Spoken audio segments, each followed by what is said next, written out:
Donc ça renforce les liens entre les équipiers. Il faut savoir qu'il y en a qui viennent, qui n'ont jamais quitté leur vie. Il y en a qui viennent, qui sont animistes, parce que je pense que pour arriver à leur Dieu, il faut passer par les traces des ancêtres. Il y en a qui viennent, qui sont musulmans, il y en a qui viennent, qui sont bouddhistes. Je leur dis que si quelqu'un donne sa vie à Christ à travers ce processus, pour moi, c'est la cerise sur le gâteau. Mais le premier objectif, c'est la protection de ce lieu. Parce que si c'est l'entreprise de Dieu, nous devons être protégés. Un hôtel, c'est là où il y a tous les vices. Tout ce que quelqu'un ne peut pas faire chez lui, c'est à l'hôtel qui va venir le faire. Donc, il faut quelque chose qui nous protège, qui nous connaissons que Christ. La deuxième chose, c'est pour nous donner une orientation, parce que la vision du groupe, c'est de devenir la référence dans le pays de Constantine, au Cameroun, plus en Afrique, plus dans le monde. Si nous voulons atteindre cette vision que Dieu nous a donnée, nous devons nous ancrer sur nous. La troisième chose, c'est parce que si nous disons qu'il est le PDG de ce lieu, ça veut dire que c'est lui qui nous doit donner la direction que nous devons suivre et qui doit nous apprendre de vivre ensemble. Nous ne pouvons pas demander, comme je dis, quand quelqu'un arrive dans cette entreprise, il a une notion du bien et du mal qui n'est pas forcément la nôtre. Et par conséquent, pour que nous ayons tous dans l'entreprise, pendant que nous sommes à l'intérieur du monde, la même notion du bien et du mal, il faut qu'on se base sur une chose. Nous avons choisi la Bible. Et on ne peut pas demander à des employés de respecter le bien et le mal selon la Bible s'ils ne connaissent pas ce que la Bible dit, non? Donc il faut que nous la disions ensemble et que nous la méditions ensemble pour que chacun sache que voilà ce qui est bien selon la Bible, voilà ce qui est mal selon la Bible, et que dans l'ensemble de l'établissement, nous appliquons ça. Ok. La question de savoir quels sont les valeurs, les principes sur lesquels moi personnellement je m'appuie pour pouvoir expérimenter la percée financière. Alors je dirais, en ajout de ce que Papa a dit, première des choses, c'est qu'il faudrait qu'on considère bien ce que signifie percée financière. Si la percée financière, dans mon attitude, dans mon esprit, c'est cumuler un patrimoine et en faire de ça la fin, l'essentiel de ma vie, alors je suis dans la percée financière qui est contraire à la pensée de Dieu. Je ne sais pas si on s'est compris. Voilà, donc l'essentiel n'est pas de cumuler ou de se faire un trésor et que ce soit ça la finalité de mon existence ou alors que je bâtisse mon existence dessus. Pour moi, la percée financière, c'est faire de Dieu sa plus grande richesse. Voilà. Dieu est notre plus grande richesse. Dans la Bible, il est écrit que Jésus-Christ s'est fait pauvre pour que nous soyons enrichis. Le Seigneur s'est fait pauvre pour que nous soyons enrichis. Ça veut dire que tous les chrétiens, à la base, sont riches. N'est-ce pas? Et ça me rappelle un cantique que vous connaissez très bien. Nous sommes tous des milliardaires. Nous sommes tous des milliardaires. Nous sommes tous des milliardaires. Parce que nous avons Jésus. Les hommes se vantent parce qu'ils ont de l'argent. Les hommes se vantent parce qu'ils ont des maisons. Les hommes se vantent parce qu'ils ont des voitures. Mais moi je me vante parce que j'ai Jésus. Ce cantique est très profond. Il défocalise notre cœur. Il défocalise notre cœur qui a tendance naturelle à se fonder sur les biens matériels de la richesse pour que notre cœur soit focalisé sur Christ. Ça, c'est très important. Parce que dès le moment que, dans votre attitude, vous êtes riche ou bien vous avez la percée financière parce que vous avez quelque chose sur lequel vous appuyez, vous êtes pauvre. Dieu dit que vous êtes pauvre. Il parle comme ça dans une église, dans Apocalypse. Je crois que c'est l'église, il y a une église dont on reproche, dont elle est tiède. Elle croit qu'elle est riche alors qu'elle est pauvre et nulle. C'est ce que Dieu dit. Donc, quand vous reposez votre cœur sur les choses matérielles et que vous en faites le fondement de votre vie, vous n'êtes pas dans la percée financière selon Dieu. Ce qui est important pour Dieu, c'est l'attachement à lui. Et l'attachement avec Dieu va conduire à ce que Tata Betty a dit tout à l'heure. Il y a des choses sur lesquelles on ne va faire aucun compromis parce que nous aimons le Seigneur de tout notre cœur. Il m'est arrivé, par exemple, de refuser certaines propositions qui étaient pourtant très alléchantes, des marchés, on parle souvent des marchés non livrés.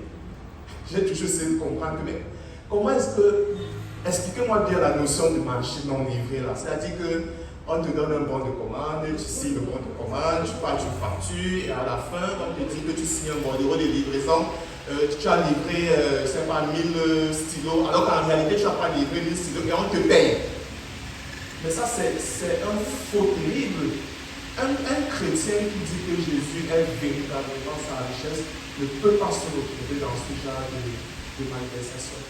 Et si bien même, si quand même, tu perçois immédiatement des bénéfices de ce genre d'opération, tu auras de l'argent, tu vas dire que tu as la percée, mais selon Dieu, tu es complètement à côté de la plaque.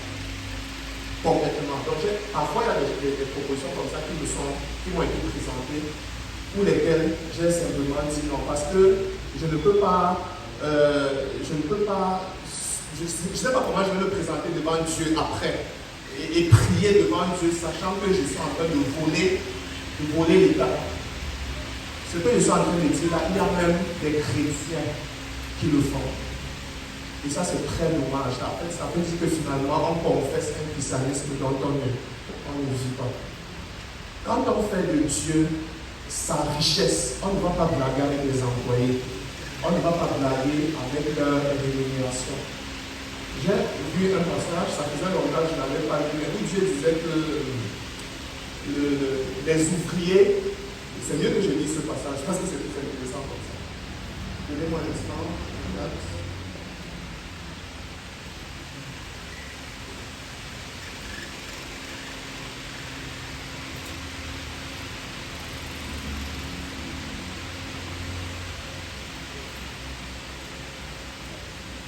Voilà, c'est Jacques 5. Jacques 5,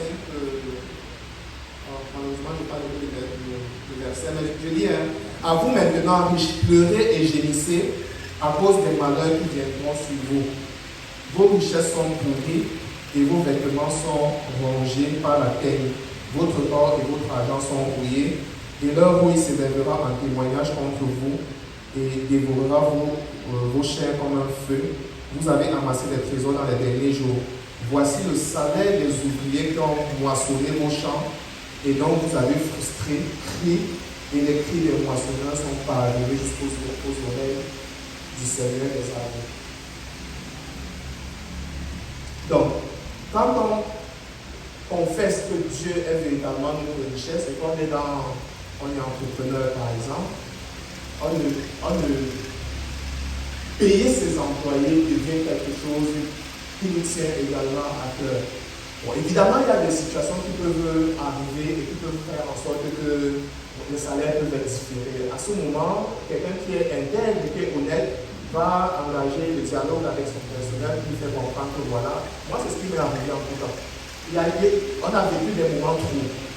Et tous les entrepreneurs d'ailleurs ont vécu ce type de difficulté où on a du mal à payer le personnel parce que peut-être qu'il y a une facture qui tarde à venir, parce que l'entreprise traverse des difficultés. À ce moment, on ne reste pas sans rien dire. On échange avec son personnel pour leur faire comprendre la situation et leur assurer que les salaires vont effectivement être payés. Moi, en tout cas, depuis 5 ans que je fais l'entrepreneuriat, j'ai toujours payé mon personnel. Toujours payé. Je ne fais aucun compromis là-dessus. Comment va Dieu? Je ne fais aucun, pas parce que je suis particulièrement fort, c'est vraiment la grâce de Dieu. Et je prie vraiment le Seigneur pour que quelqu'un ne me voit pas dans la rue, ou bien aille faire un témoignage sur les réseaux sociaux que Franck les gens ont travaillé chez lui et il n'a pas payé les salaires. Je ne fais pas de compromis là-dessus. Pourquoi? Parce que je regarde à Dieu. Comme elle a dit tout à l'heure, Dieu est notre boss. Et parce qu'il est notre boss, nous nous appliquons à respecter ses principes afin que Dieu soit honoré. Parce qu'on a une très grande responsabilité, c'est de gagner les gens à Jésus-Christ. Et les gens ne peuvent pas être gagnés à Jésus s'ils ne voient pas dans notre comportement une démonstration, un modèle. Vous comprenez, n'est-ce pas? Si on ne voit pas un modèle, on ne peut pas. Voilà. Donc, l'autre chose qui est importante, c'est un principe, c'est que la richesse matérielle n'est pas une mauvaise chose. Beaucoup de chrétiens ont, c'est vrai, parce que dans la Bible, parfois, on voit des versets sur la richesse, et du coup, on peut se braquer de manière totale en en considérant dans notre esprit que être riche, c'est un péché. Non, être riche n'est pas un péché. Il y a eu des gens riches dans la Bible. Abraham, Salomon, David, Job. Voilà. Même dans le Nouveau Testament, il y a toujours eu des gens. Parce que quand on dit que certains avaient des biens, et ils vendaient des biens pour mettre à la disposition, ça veut dire qu'il y avait des gens qui avaient des propriétés, il y avait des gens qui avaient des patrimoines, il y avait des gens qui étaient bénis financièrement, n'est-ce pas? Donc la richesse n'est pas un problème. Le problème, c'est de mettre son espérance dans la richesse. D'ailleurs, la Bible nous qualifie les richesses matérielles, des richesses incertaines, des richesses passagères. Dieu nous donne ces richesses pour que nous puissions en jouir aujourd'hui, parce que c'est utile d'avoir une maison. Ça nous permet de pouvoir ne pas dépendre d'un bailleur, d'avoir un véhicule, d'avoir une entreprise, de travailler quelque part. C'est utile pour nos besoins, ce n'est pas mauvais. Mais Dieu ne veut pas qu'on dépende de ces choses et qu'on remplace ces choses par Dieu. À ce moment, on tombe dans l'idolâtrie. Donc la richesse n'est pas mauvaise. Et ça, c'est très important. Parce que si on considère que la richesse, dans mon attitude, c'est quelque chose de mauvais, alors on peut se questionner sur la pertinence d'entreprendre, ou bien même de travailler. Pourquoi est-ce qu'on travaille? Si la richesse est quelque chose de mauvais, on travaille aussi pour pouvoir subvenir à nos besoins. C'est ce que le Tata de Chasse disait au départ. L'indépendance financière, c'est être capable de prendre soin de ses besoins. Et quand je m'en vais travailler, c'est aussi pour prendre soin de mes besoins. Et c'est la volonté de Dieu. Dieu dit dans la Bible que celui qui ne travaille pas ne mange pas non plus.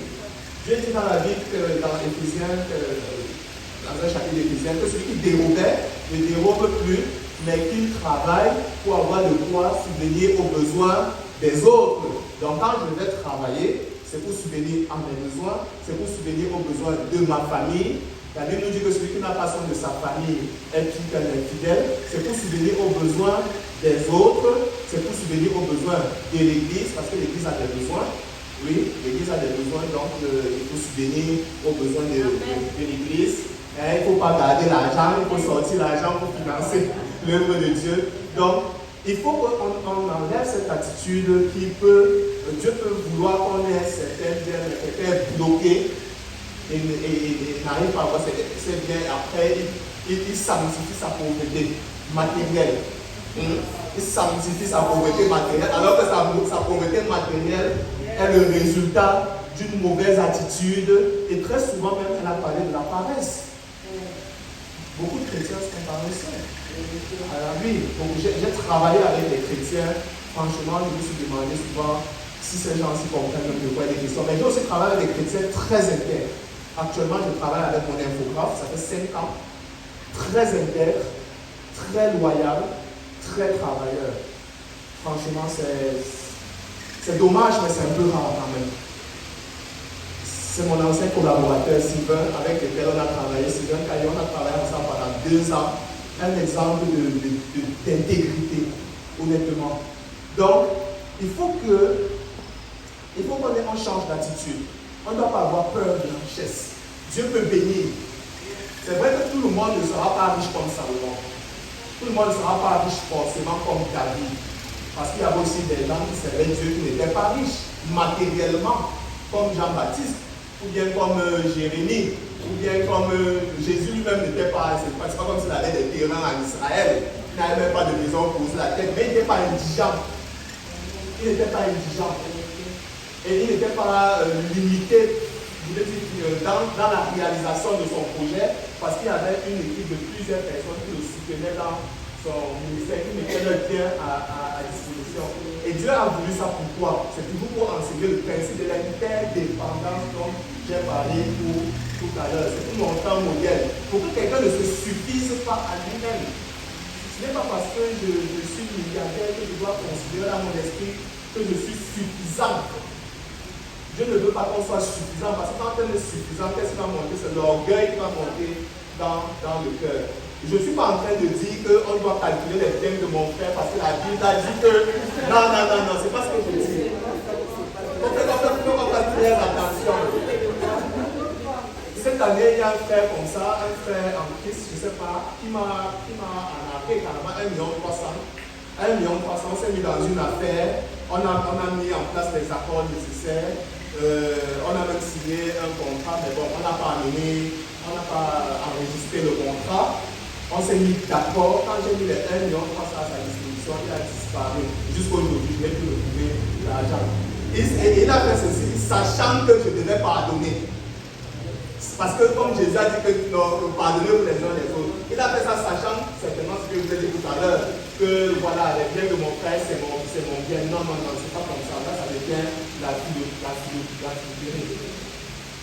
Donc, si on est dans une assemblée comme celle-ci, je ne dois pas être paresseux parce que je sais que j'ai tel frère qui va venir subvenir à mes besoins. Ça ne fonctionne pas comme ça. Et même dans l'église, Dieu a prévu que si on doit même soutenir les gens, ça doit être des personnes vraiment en difficulté, ça doit être des veuves, ça doit être des orphelins, ça doit être des personnes qui sont dans une situation de précarité extrême, qui sont la priorité.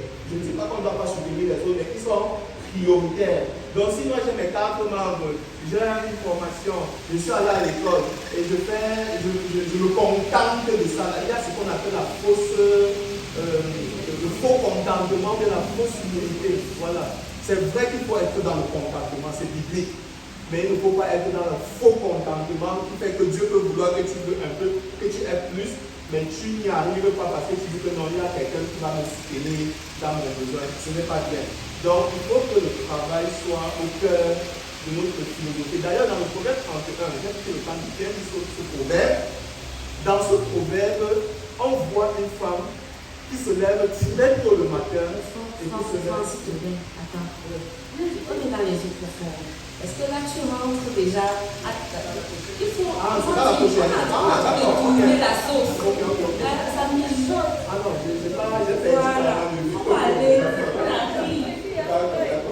Je vais chuter rapidement en disant que l'autre chose qui me guide également dans mon travail et qui me donne d'expérimenter la personne financière selon Dieu, c'est que la Bible dit que Dieu veut que nous soyons riches en libéralité, Dieu veut que nous soyons riches en bonnes œuvres. Le proverbe 11-24 dit que tel qui donne libéralement devient plus riche, et celui qui épargne en excès ne fait que s'appauvrir. Le proverbe